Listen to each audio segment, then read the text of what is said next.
সুন্দর, বলে বোরকাটা এমন সুন্দর করে বানায় নেয়, বলে একজন অসুন্দর মেয়েও বোরকা পরলে তারে অনেক সুন্দর লাগে। এরকম ফ্যাশনি বোরকা সমাজে বর্তমান আছে না নাই? ও মুসলমান মা বোনদের অবস্থা হইতে হইতে আজকে বর্তমান মা বোনদের অবস্থা এমন, মার্কেটের মধ্যে মা বোনদের জ্বালায় তো ঢুকাই যায় না। প্যান্ট শার্ট পরে পরে গেঞ্জি গায়ে দিয়া, স্যান্ডেল গেঞ্জি পর্যন্ত গায়ে দিয়া মা বোনরা আজকে রাস্তাঘাটে ঘোরাফেরা করে। মা বোনরা আজকে মার্কেটের মধ্যে যায়। জোরে বলেন আছে না নাই? এ পদ্মার অন্তরালের মা, এরে মা দেখো ফাতেমার জীবনী তোমাদেরকে শোনাইতেছে মা, একটু দেখো তোমার জীবনটা ফাতেমার মতো বানাইতে পারো কিনা। হযরতে ফাতেমা রাদিয়াল্লাহু তাআলা আনহা দেরি না করিয়া হযরতে ফাতেমা নামাজের মধ্যে দাঁড়ায়া গেছে। এ মুসলমান, আমার মালিকের এত দয়া এত মায়া। রুহুলি এলাকার যুবকদেরকে বলছি, যুবক ভাই তুমি কথাগুলো দিনের কান দিয়ে বোঝার চেষ্টা করো। এ যুবক, আমার মালিকের এত দয়া এত মায়া। কোন আল্লাহর যুবক বান্দা বান্দি যখন রাত্রিবেলা সমস্ত মানুষগুলা ঘুমায়া যায়, ওই সময় যদি কোন আল্লাহর কোন বান্দা বান্দি এরকম ভাবে তাহাজ্জুদ নামাজ পড়ার উদ্দেশ্যে যখন উঠে যায়, আল্লাহ পাক রব্বুল আলামিন তখন আল্লাহ পাক রব্বুল আলামিনের ফেরেশতাগুলোকে ডাক দিয়া বলে, ও ফেরেশতার দল তাকায়া দেখ, তোরা তো আমারে বলেছিলা আমি আল্লাহ যদি দুনিয়ার মধ্যে মানুষ বানাই, মানুষগুলা দুনিয়ার মধ্যে গিয়ে কাটাকাটি করবে, মারামারি করবে, হানাহানি করবে, কিন্তু ও ফেরেশতা তাকায়া দেখ, আমার বান্দা কাটাকাটি করে না, মারামারি করে না, হানাহানি করে না। আমার বান্দা সমস্ত মানুষ ঘুমায়, কিন্তু আমার অমুক বান্দা বান্দি রাত্রিবেলা উঠে উঠে আমি আল্লাহর কুদরতি পায়ের মধ্যে সাজদা দেয়। কোন সুবহানাল্লাহ। আমার আল্লাহর এত দয়া, আমার আল্লাহর তখন দয়ার সাগর, আমার আল্লাহ তো মায়ার সাগর। আল্লাহ পাক রব্বুল আমিন তখন ফেরেশতাদের সামনে যেই সমস্ত আল্লাহর বান্দা বান্দিগুলা রাত্রিবেলা উঠে উঠে তাহাজ্জুদ নামাজ পড়ে পড়ে মালিকের দরবারে চায়, আল্লাহ পাক ফেরেশতাদেরকে ডাক দিয়া বলে, ফেরেশতার দল তোরা সাক্ষী থাক, এ হলো আমার মহব্বতের বান্দা আর মহব্বতের বান্দি। আমি আল্লাহ ওরা যা চাবে তা আমি আল্লাহ অবশ্যই ওদেরকে দান করে দিব। সুবহানাল্লাহ। এ মুসলমান ইমানদার, ও পর্দার অন্তরালের মা, বৃদ্ধ বাবাজিরা, যুবক ভাই, কথাগুলো দিলের কান দিয়ে বোঝার চেষ্টা করো। আমার আল্লাহর এত দয়া এত মায়া। আল্লাহ তো কোনো বান্দাকে জাহান্নামে দিতে চান না। আল্লাহ চান প্রত্যেকটা বান্দা বান্দিকে যেন আল্লাহ পাক মাফ করে দেন। এজন্যই তো আল্লাহ পাক ফজরের নামাজের সময় বান্দাকে ডাক দিয়া বলে, বান্দা আয় আয়। ওই আল্লাহর বান্দা বান্দি যখন ফজরের নামাজ পড়ে না, আল্লাহ পাক তারপরেও বান্দার উপর বেজার হন না। আল্লাহ পাক যোহরের নামাজের সময় ডাক দিয়া বলে, বান্দা আয়। ওই বান্দা যখন যোহরের নামাজের সময়ও মসজিদের মধ্যে আসে না, আল্লাহ পাক তারপরেও বান্দার উপর নারাজ হন না। আল্লাহ পাক তার কুদরতি নজরটা ওই বান্দার উপর ফেলায়া দেয়। আসরের সময়ও আল্লাহ পাক ডাক দিয়া বলে, বান্দা আয় আয়। বান্দা যখন আসরের নামাজের সময়ও আসে না, আল্লাহ পাক মাগরিবের সময়ও বান্দাকে ডাকে, এ বান্দা আয় আয় আয়। বান্দা আমি আল্লাহ তোর দিকে চাইয়া আছি, আমি আল্লাহর কুদরতি নজর তোর দিকে চেয়ে দিয়েছি রে বান্দা। বান্দা যখন এশার নামাজের সময় হয়ে যায়, আল্লাহ পাক তখনও বান্দাকে ডাকে, বান্দা আয় আয় আয়।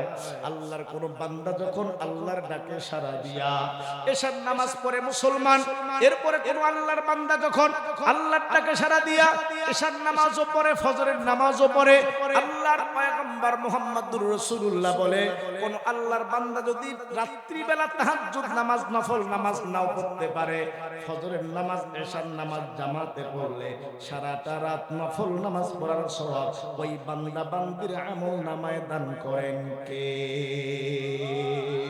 আমার মালিকের নাম নিতে কষ্ট হয়, একটু জোরে আওয়াজ দিয়া বলেন আল্লাহ। আর একটু জোরে আওয়াজ দিয়া বলেন আল্লাহ। এ মুসলমান, বান্দা যত আল্লাহকে ডাকবে আল্লাহ তো খুশি হয়। শুরুতেই তো আপনাদেরকে বলেছিলাম, মাকে মা বলে ডাকলে মা যেমন খুশি হয়, বাবাকে বাবা বলে ডাকলে বাবা যেমন খুশি হয়, তেমনি কোন আল্লাহর বান্দা যখন আল্লাহকে বারবার আল্লাহ আল্লাহ আল্লাহ বলে ডাকে, আমার আল্লাহ ওই বান্দার উপর খুশি হয়। একটু জোরে বলেন সুবহানাল্লাহ। এসো না আল্লাহর নামে গান গাই, এসো না মন প্রাণ জুড়াই, এসো না আল্লাহর নামে গান গাই, এসো না মন প্রাণ জুড়াই। আল্লাহু আকবার বলি, আল্লাহু আকবার, আল্লাহু আকবার বলি, আল্লাহু আকবার। একটু আমার সঙ্গে সঙ্গে জোর আওয়াজ দিয়ে সবাই আল্লাহু আকবার বলেন তো। আল্লাহু আকবার বলি, আল্লাহু আকবার, আল্লাহু আকবার বলি, আল্লাহু আকবার। ও মধুর নামটি নিলে হৃদয় হাসে, ও মধুর নামে সুখ নেমে আসে, ও মধুর নামটি নিলে হৃদয় হাসে, ও মধুর নামে সুখ নেমে আসে। ও নামের তুলনা মেলে না, মেলে না, ও নামের তুলনা মেলে না, মেলে না, তুলনা নাই নাই নাই। এসো না আল্লাহর নামে গান গাই, এসো না মন প্রাণ জুড়াই, এসো না আল্লাহর নামে গান গাই, এসো না মন প্রাণ জুড়াই। আল্লাহু আকবার বলি, আল্লাহু আকবার, আল্লাহু আকবার বলো, আল্লাহু আকবার, আল্লাহু আকবার বলো, আল্লাহু আকবার, আল্লাহু আকবার বলো, আল্লাহু আকবার। আল্লাহ পাকের কাছে দোয়া করছি মালিকের পরিপূর্ণ মোহাব্বত ভালোবাসা আমাদের সকলের অন্তরে যেন ভরপুর করে দেন। সবাই জোরে আওয়াজ দিয়ে বলেন আমিন। আমার ভাইরা কষ্ট হচ্ছে আপনাদের? কষ্ট হচ্ছে আপনাদের? তো যেই কথা বলছিলাম যে হযরতে ফাতেমা রাদিয়াল্লাহু তাআলা আনহা কথা দিয়েছেন বান্ধবী তোর বিবাহের মধ্যে যাব, কিন্তু এত দামি কাপড় পাবে কোথায়? বলে হযরতে ফাতেমা রাদিয়াল্লাহু তাআলা আনহার সঙ্গে আমার মালিকের এত সম্পর্ক, এত মোহাব্বত, এত ভালোবাসা। হযরতে ফাতেমা রাদিয়াল্লাহু তাআলা আনহা এশার নামাজের পরে এরকম ভাবে নফল নামাজের মধ্যে দাঁড়িয়ে গেছেন। ও পর্দার অন্তরালের মা বৃদ্ধ বাবাজিরা কথাগুলো দিনের কান দিয়ে বোঝার চেষ্টা করেন। মাইকের আওয়াজ যত দূর পর্যন্ত যায় মুসলমান সবাইকে বলি কথাগুলা দিনের কান দিয়ে বোঝার চেষ্টা করেন। অবস্থাটা কি হয়ে গেল? হযরতে ফাতেমা রাদিয়াল্লাহু তাআলা আনহা তাহাজ্জুদ নামাজ পড়ার পর মালিকের দরবারে 2 ফোঁটা চোখের পানি ছেড়ে দিয়ে এবার আমার আল্লাহকে ডাক দিয়ে বলে, আল্লাহ তুমি ভালো করেই জানো মালিক তোমার সঙ্গে আমার কি এমন সম্পর্ক, মোহাব্বত আর ভালোবাসা। হযরতে ফাতেমা রাদিয়াল্লাহু তাআলা আনহা ডাক দিয়ে বলে, আল্লাহ তোমার সঙ্গে আমার এত মোহাব্বত, এত ভালোবাসা, ও মালিক কোনদিন তোমার কাছে আমি কোনো কিছুই চাই নাই রে আল্লাহ। মালিক আজকে আমি তোমার কাছে এমন একটা জিনিস চাবো, ও মালিক অবশ্যই তুমি আমাকে এই জিনিসটা দিবা। ও পায় আল্লাহ, আমি আবার বাবা মুহাম্মদুর রাসূলুল্লাহকে দেখেছি মানুষের দ্বারে দ্বারে বারে বারে গিয়ে আমার বাবা মুহাম্মদ কালিমার দাওয়াত দেয়। যেই সমস্ত মানুষগুলা আল্লাহ চেনে না, যেই সমস্ত মানুষগুলা এরকম ভাবে সঠিক পথ চেনে না, ওই সমস্ত মানুষদেরকে পথের দিশা আমার বাবা মুহাম্মদ মানুষের দ্বারে দ্বারে বারে বারে গিয়া দেয়। কিন্তু আল্লাহ আমি ফাতেমার মনের মধ্যে একটা চাহিদা, আমি তো মানুষের দ্বারে দ্বারে বারে বারে গিয়ে কালিমার দাওয়াত দিতে পারি না। ও আল্লাহ তোমার কাছে আমি এমন এক জোড়া কাপড় চাই রে আল্লাহ, আমার বান্ধবী তার বাড়ির বিবাহের মধ্যে আমি চলে যাব। তার বাবা ইহুদি চ্যালেঞ্জ করেছে, আমার বাবা মোহাম্মদ দিতে পারবে না। ও আল্লাহ, তোমার খাজানার মধ্যে কোনো কমতি নাই। মালিক, তুমি আমাকে এমন এক জোড়া কাপড়ের ব্যবস্থা করে দাও, যেই কাপড়টা যদি ওই ইহুদির মেয়েরা যদি দেখে, সঙ্গে সঙ্গে তারা যেন কালেমা পড়ে মুসলমান হয়ে যায়। চিৎকার দিয়া বলা যায় না সুবহানাল্লাহ। ও মুসলমান ইমানদার, কথাগুলা দিলের কান দিয়া বুঝেন। ইহুদি খ্রিস্টানরা যতই চক্রান্ত করুক না কেন, আমার আল্লাহর এত দয়া এত মায়া, ইহুদি খ্রিস্টানদের চক্রান্তের জবাব দিবেন আমার আল্লাহ। হযরত ফাতেমা রাদিয়াল্লাহু তাআলা আনহা চোখের পানি ছেড়ে দিয়ে যখন মালিকের দরবারে এমন ভাবে কান্নাকাটি আরম্ভ করেছেন, হযরত ফাতেমা দোয়া করতে দেরি, হযরত ফাতেমার দোয়া মালিক কবুল করতে দেরি করেন নাই। হযরত ফাতেমা যখন দোয়া করা শেষ করলেন, পিছনে ফিরায়া দেখে এক জোড়া কেমন জানি জান্নাতি কাপড় হযরত ফাতেমার জন্য কে যেন এনে রেখে গিয়েছে। জোরে কোন সুবহানাল্লাহ। ও মুসলমান, কথাগুলা দিনের কান দিয়ে বোঝার চেষ্টা করো। পর্দার অন্তরালের মা, এবার হযরত ফাতেমা রাদিয়াল্লাহু তাআলা আনহা এই জান্নাতি কাপড়টা নিয়ে আল্লাহর পয়গম্বর মুহাম্মদুর রাসূলুল্লাহর দরবারের মধ্যে চলে গেল। যাওয়ার পরে ডাক দিয়া বলে, বাবা, আপনি হয়তো জানেন না, আমার বান্ধবী ইহুদির মেয়ে, তার বিবাহের সময় হয়ে গেছে। ইহুদি বলেছে আমি দামি পোশাক পরে না যাইতে পারলে যেন না যাই। আমার বান্ধবী চেয়েছে, এই জন্য মালিকের কাছে দোয়া করেছি। আল্লাহ পাক আমার দোয়া কবুল করে নিয়া আমাকে এক জোড়া কাপড়ের ব্যবস্থা করেছে। কোন সুবহানাল্লাহ। রাসূল করিম সাল্লাল্লাহু আলাইহি ওয়াসাল্লাম বললেন, মা যা, বান্ধবীর বিবাহের মধ্যে যাবি, কোনো সমস্যা নাই, যা, তবে পর্দা করে যা। কারণ আমার ভাইরা, মেয়েদের এটা খুসুসিয়াত, মেয়েদের এটা খাসরত, মেয়েদের এটা চরিত্র। সেটা কি? যদি এরা কোনো নতুন পোশাক পায়, তাহলে দেখবেন এই নতুন পোশাক পরে পরে রাস্তাঘাটের মধ্যে ঘুরে ঘুরে বেড়ায় আর মানুষদেরকে দেখায়। জোরে বলেন, আছে না নাই? এরা যদি কোনো নতুন আইটেম, নতুন পোশাক পায়, দেখবে আল্লাহ পাক নারীদেরকে দিয়েছে, চেহারা দিয়েছে এগুলি স্বামীদেরকে দেখার জন্য। কিন্তু দুঃখ আর আফসোসের পরিচয়ের বিষয় কি জানেন? আমার বাংলার মা বোনেরা বিছানার মধ্যে যখন যায়, অনেক সময় ঠিক মতো তারা আপনার পাটাও ঠিক মতো ধয় না, পাটাও ঠিক মতো ধুইতে চায় না, মুখটাও ঠিক মতো ধুতে চায় না, অমনি বিছানার মধ্যে গিয়ে ঘুমায় পড়ে। কিন্তু যখন এই আল্লাহর বান্দি আবার বাহিরের মধ্যে মার্কেটে যায়, ওরে মারে মা, সবচাইতে দামি পোশাক কোনটা সেটা বের করে বিউটি পার্লারের মতো সাজ সেজে কিরকম ভাবে তার চেহারা, এরকম ভাবে তার কাপড় চোপড় মানুষদেরকে দেখায় বেড়ায়। জোরে বলেন, সমাজে এমন চিত্র আছে না নাই? কথা বলেন, কথা বলেন, আছে না নাই? রুহুলি এলাকার মা বোনদেরকে বলি, কথাগুলো একটু দিলের কান দিয়ে বোঝার চেষ্টা করবেন। আমার পয়গম্বর রাসূল করিম সাল্লাল্লাহু আলাইহি ওয়াসাল্লাম হযরত ফাতেমাকে বললেন, মা ফাতেমা, তুই তো তোর বান্ধবীর বিবাহের মধ্যে যাবি, সাবধান, পর্দা করে যেতে হবে। আল্লাহ পাক তোকে এত দামি পোশাক দিয়েছে, এই পোশাক মানুষদেরকে দেখানোর জন্য নয়, তুই অত্যন্ত পর্দা করে তোকে যেতে হবে। হযরত ফাতেমা রাদিয়াল্লাহু তাআলা বলছেন, বাবা কোনো সমস্যা নাই, পর্দা করেই আমি যাব। সুবহানাল্লাহ। জোরে দেখো, আরেকদিন জোরে আওয়াজ দিয়ে কোন সুবহানাল্লাহ। এই দিকে ইহুদির মেয়ে বিবাহের সময় চলে আসছে। ভাই কষ্ট হচ্ছে আপনাদের? ইহুদি মুস্কি মুস্কি হাসতেছে আর তার মেয়েকে বলতেছে, মারে আমার কেমন জানি মনে হয় ফাতেমা আসতে পারবে। আর ইহুদির মেয়ে বলতেছে, বাবা আপনি কোনো টেনশন করেন না, ফাতেমা আসবে, সময় মতো আসবে। নির্ধারিত টাইম যখন চলে আসলো, আর মাত্র 10 মিনিট বাকি, এখনো পর্যন্ত ফাতেমার কোনো খবর নাই। বলে আর মাত্র 5 মিনিট বাকি, এখনো পর্যন্ত ফাতেমার কোনো খবর নাই। ইহুদি মুস্কি মুস্কি হাসতেছে আর মনে মনে বলতেছে, আমি জানি ফাতেমা আসতে পারবে না। আর মাত্র 2 মিনিট বাকি, এখনো পর্যন্ত ফাতেমার কোনো খবর নাই।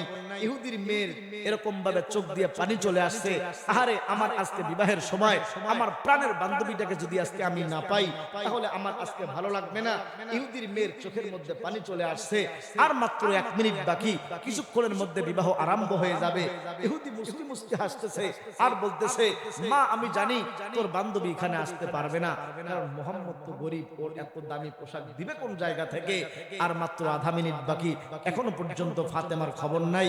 এই মাত্র বিবাহ শুরু হতে যায় ভাব, এমন সময় হযরতে ফাতেমা রাদিয়াল্লাহু তাআলা আনহা হাঁটি হাঁটি পা পা করে বিবাহের অনুষ্ঠানের মধ্যে ঢুকে গেছে। চিৎকার দিয়ে কোন সুবহানাল্লাহ, আর একটা জোর আওয়াজ দিয়ে কোন সুবহানাল্লাহ। আমার রুহুল এলাকার পদ্মার অন্তরালের মা বোনদেরকে বলি, কথাগুলো দিলের কান দিয়ে বোঝার চেষ্টা করেন। বৃদ্ধ বাবাজিরা কথাগুলো দিলের কান দিয়ে বোঝার চেষ্টা করেন। যুবকেরা কথাগুলো তোমাদের হৃদয়ের মধ্যে বোধগম্য হয় কিনা একটু দেখো। অবস্থাটা কি হয়ে গেল? হযরতে ফাতেমা রাদিয়াল্লাহু তাআলা আনহা যখন হাঁটি হাঁটি পা পা করে এক পর্যায়ে নির্ধারিত টাইমে যখন বিবাহের জায়গার মধ্যে উপস্থিত হয়ে গেল, ইহুদি আজীব হয়ে গেল, বলে হায় আমি তো মনে করেছিলাম ফাতেমা এই জায়গার মধ্যে আসতে পারবে না, কিন্তু ফাতেমা দেখি অবশ্যই চলে আসলো। মুসলমান জোরে বলেন তো, ফাতেমাকে যিনি এই জায়গার মধ্যে আসার জন্য ব্যবস্থা করে দিলেন, জোরে বলেন তো উনি কে? আমার মালিকের নামটা এই গভীর রাতে একটু জোর আওয়াজ দিয়ে নাও মুসলমান, জোরে বলেন আল্লাহ। আরো জোর আওয়াজ দিয়ে বলো মুসলমান আল্লাহ। ও মুসলমান দেখেন অবস্থাটা কি হয়ে গেল। হযরতে ফাতেমা রাদিয়াল্লাহু তাআলা আনহা তিনি তো পর্দা করে এসেছিলেন। হযরতে ফাতেমার গায়ের মধ্যে চাদর ছিল। এক পর্যায়ে যখন হযরতে ফাতেমা রাদিয়াল্লাহু তাআলা আনহা ভিতরের মধ্যে যখন তিনি ঢুকেই গেলেন, হযরতে ফাতেমা রাদিয়াল্লাহু তাআলা আনহা শরীর থেকে যখন তিনি কাপড়টা খুলে ফেললেন, সমস্ত ইহুদির মেয়েরা তাকাইয়া দেখে আজীব, হায় হায় কি অবস্থা। আমাদের বাবা কোটিপতি, আমাদের বাবা লাখপতি, মার্কেটের মধ্যে গিয়া সবচাইতে দামি কাপড় যেটা, সেই কাপড়টা কিনেই তো আমরা এই বিবাহের মধ্যে পরিধান করে চলে আসছি। কোটিপতি মেয়েরা হযরতে ফাতেমা রাদিয়াল্লাহু তাআলা আনহার যখন চেহারার দিকে তাকায়, তারা আজীব হয়ে যায়, বলে হায় হায় আমরা আর কত দামি পোশাক পরে চলে আসছি।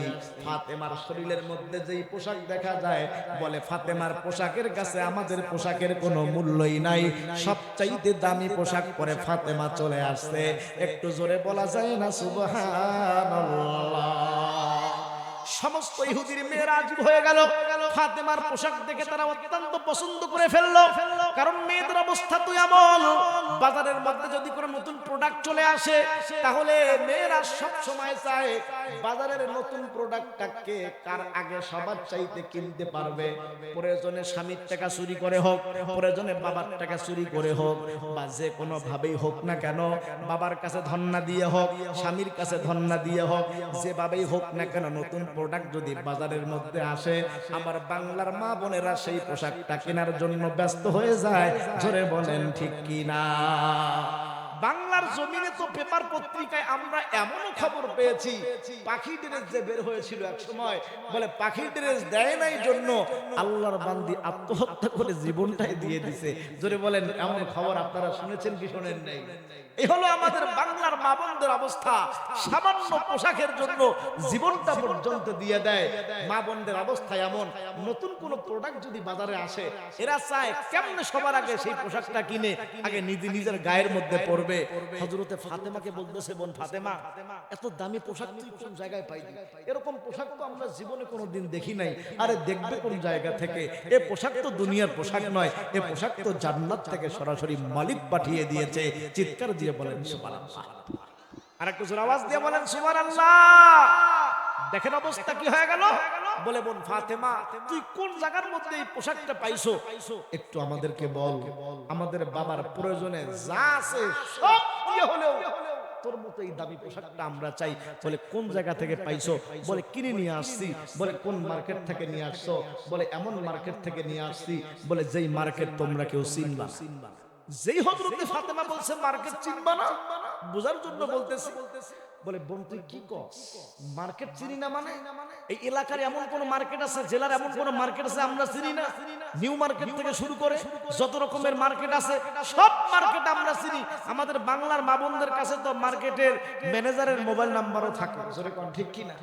স্বামী যদি বাজারের মধ্যে যেতে চায় বলে আপনার দরকার নাই, আমার ভালো সম্পর্ক আছে, আমার থেকে অনেক দাম কম রাখে, আপনি যায়েন না, আমি গিয়ে কম দামের মধ্যে বাজারটা নিয়ে আসবো, কাপড় টাপড় খরিদ করে নিয়ে আসবো। কিন্তু মা বোনেরা যে আসলে এটা বুঝে না যে দোকানদারেরা মহিলা মানুষ পাইলে কি যে খুশি হয়। আমি মাঝে মাঝে বাজারে যাই, দেখা যায় যে আমাদের পুরুষদেরকে দেখলে দোকানওয়ালারা এত খুশি হয় না, কারণ আমাদের কাছ থেকে তো তারা সেভাবে টাকা পয়সা নিতে পারে না। কিন্তু মহিলা কাস্টমার যদি এরা দেখে, ওরে বাবা রে বাবা, আপা ভাবি যত রকমের ডাক আছে সব ডাক ডেকে ডেকে আপা এদিকে আসেন, ভাবি এদিকে আসেন, কত রকমের মজার ডাক ডেকে ডেকে আল্লাহর বান্দি মনে করে মাশাআল্লাহ, ছেলেটা তো ম্যানেজার তো আমাকে অনেক মহব্বত করে, ভালোবাসে। এমন ভাবে মিষ্টি সুরে ডাক দিয়া, এমন ভাবে কত টাকা বলে ৫,০০০ টাকা, বলে ভাইয়া আমার কাছে তো ৫,০০০ নাই, বলে কত আছে, বলে মাত্র ২,০০০ নিয়ে আসছি, বলে আর মাত্র ২০০ টাকা বাড়ায় দেন, কয় না আমার কাছে নাই, বলে আপনি তো ঠিক আছে আপনাকে দিয়ে দিলাম। দোকানদার মনে মনে ভাবে হায় রে, ১,০০০ টাকার কাপড় ২,০০০ টাকায় বিক্রি করলাম, মাশাআল্লাহ ভালোই তো লাভ হলো, আল্লাহর বান্দিও খুশি হয়ে গেল। জোরে বলেন এগুলি বর্তমান ঘটে কি ঘটে না? আমার ভাইয়ের একটা কথাগুলো দিনের কান্দে বোঝার চেষ্টা করেন। মা বোনদের অবস্থা এমন, মার্কেটের মধ্যে মহিলাদের জ্বালায় আর বর্তমান ঢুকা যায় না, এই পরিমাণ মার্কেটের মধ্যে মহিলাদের ভিড়।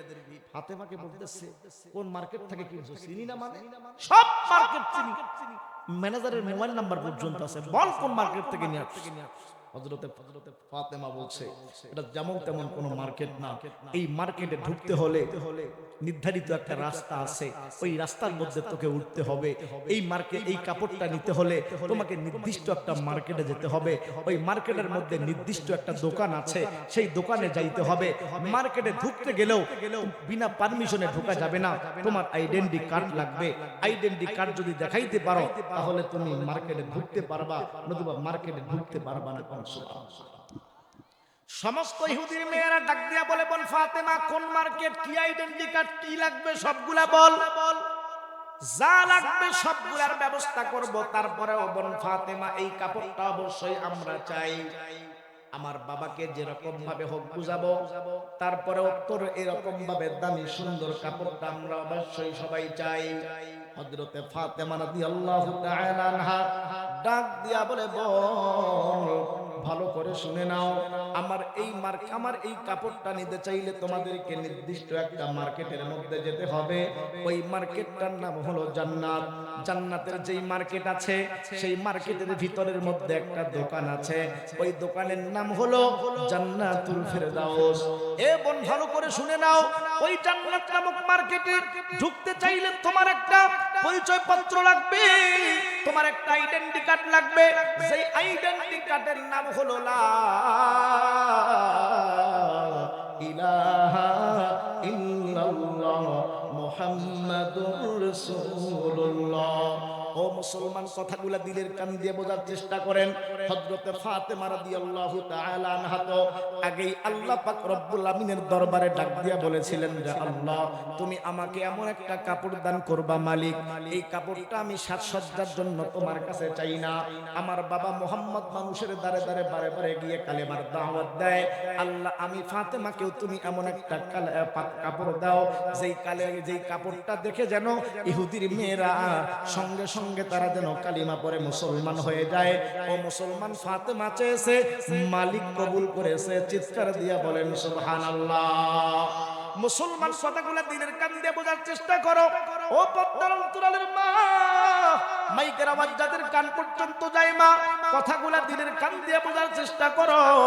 হযরত ফাতেমা রাদিয়াল্লাহু তাআলা আনহা ডাক দিয়া বলে বোন তোমরা যদি এই মার্কেটের মধ্যে ঢুকতে চাও তোমাদের আইডেন্টি কার্ড লাগবে।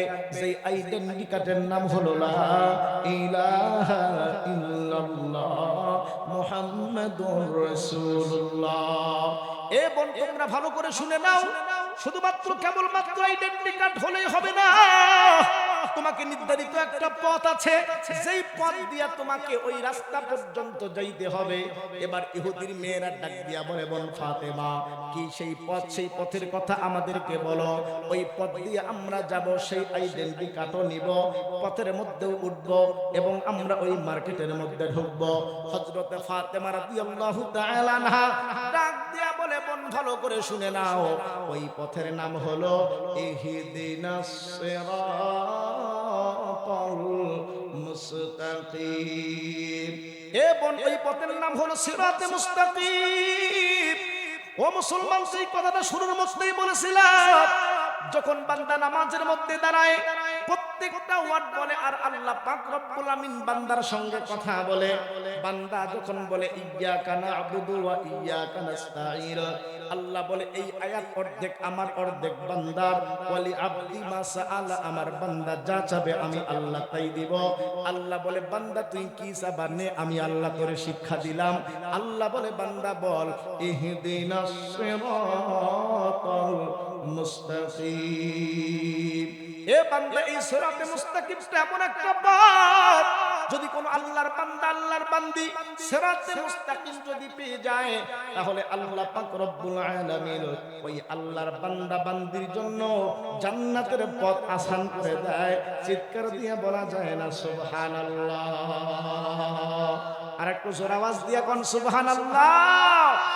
আমার ভাইরা, এই কথাই বলছিলাম যে শুরু থেকে কথাটাই বলছিলাম, একদিন তো আমাদেরকে মরতে হবে। মালিক ইয়াউমিদ্দিন, আল্লাহর আদালতের কাঠগড়ায় আমাদেরকে দাঁড়াতে হবে। ইয়াউমুদ্দিনের মালিক, জোরে বলেন তো উনি কে? আর একটু জোরে বলেন, উনি কে? একদিন যে আল্লাহর দরবারে আমাদেরকে যেতে হবে, এটা কি আমাদের বিশ্বাস হয়? একটু কথা বলেন, সমস্ত সবার মুখ দিয়ে জবান দিয়ে শুনতে চাই, আল্লাহর কাছে যে একদিন আমাদেরকে যেতে হবে, এটা কি আমাদের বিশ্বাস হয়? জোরে বলেন, বিশ্বাস হয়?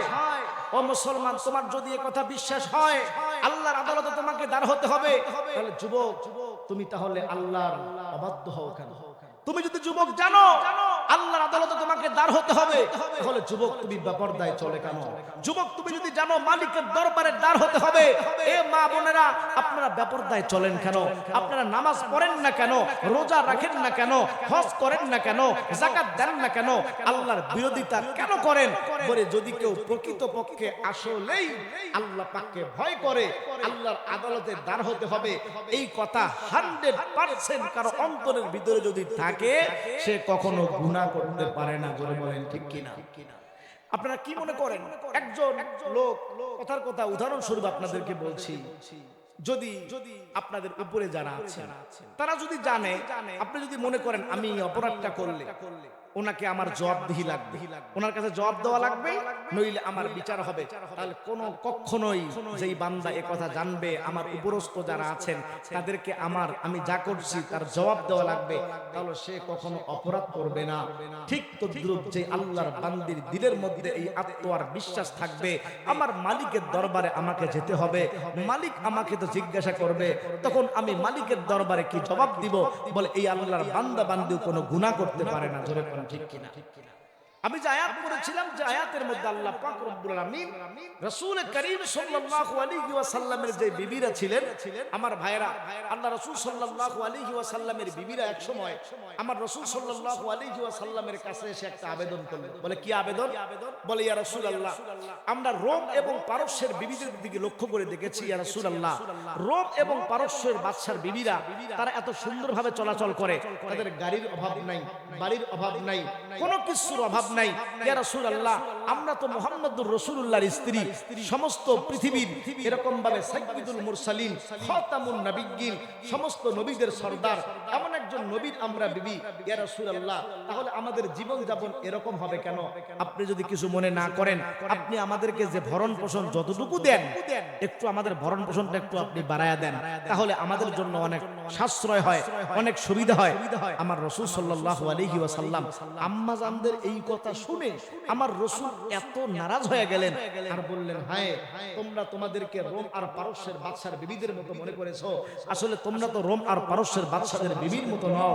আরে তোমরা তো হলো মুহাম্মদুর রাসূলুল্লাহর স্ত্রী, সাবধান, তোমাদের যদি আমার কাছে থাকতে যদি ভালো না লাগে তাহলে আসো, সবাইকে আমি তালাক দিয়ে দেব, সবাইকে আমি ছেড়ে দিয়ে দিব, আসো। আম্মা জান আয়েশা সিদ্দিকা রাদিয়াল্লাহু তাআলা বলে হায় কয় রাসূল বলতেছে আমাদেরকে ছেড়ে দিবে। আম্মা জান আয়েশা অত্যন্ত বিচক্ষণ ছিলেন, অত্যন্ত চালাক ছিলেন। এমনিতে আবু বকর সিদ্দিক রাদিয়াল্লাহু তাআলা আনহার মেয়ে, আর আবু বকর যেরকম চালাক, আবু বকর সিদ্দিক রাদিয়াল্লাহু তাআলা যেরকম মেধাবী, বলে বাবা যেরকম মেয়েও সেরকম হয়েছে। হযরতে আম্মা জান আয়েশা আর দেরি করলেন না, সর্বপ্রথম রাসূলুল্লাহর কাছে গেলেন, গিয়ে বললেন ইয়া রাসূলুল্লাহ ক্ষমা করে দেন, ভুল হয়েছে। আসলে আমরা বুঝতে পারি না হুজুর, আপনি আমাদের কিছু দেন আর কিছু আপনি আমাদেরকে না দেন, যা দিবেন আমরা এতটুকু নিয়ে শান্ত, তাও আমাদেরকে ছেড়ে দিবেন না। সুবহানাল্লাহ, জোর আওয়াজ দিয়ে কোন। আমার মা বোনদেরকে বলছি, আমার মা বোনদের মধ্যে অনেকের অবস্থা এমন আছে, স্বামীর কামাই রুজি রোজগারের কি অবস্থা, বর্তমান তার কামাই রুজি কিভাবে চলছে, সংসারটা কিভাবে চলছে, তার বর্তমান ইনকামটা কি রকমের, এইগুলি দেখতে চায় না। তার যে জিনিসটা লাগবে তাকে সেটা এনে দিতেই হবে। এরকম ভাবে স্বামীর উপর সেরকম চড়াও হয়ে যায়। স্বামী যদি না এনে দেয়, স্বামীকে এরকম ভাবে গালমন্দ করে, স্বামীর সঙ্গে খারাপ ব্যবহার করে। জোরে বলেন তো, এমন চিত্র সমাজে আছে না? কথা বলতে হবে, কথা বলতে হবে, আছে না নাই? আমার মনে হয় এই এলাকার মা বোনেরা অনেক ভালো, ধারণা থাকলে তো ভালোই, ভালো হলে ভালোই। আমার ভাইয়েরা, এজন্য সাবধান, মা বোনদেরকে বলছি সাবধান। আপনার স্বামীর বর্তমান কি অবস্থা চলছে এটা আপনাকে লক্ষ্য রাখতে হবে, চাপ দেওয়া যাবে না।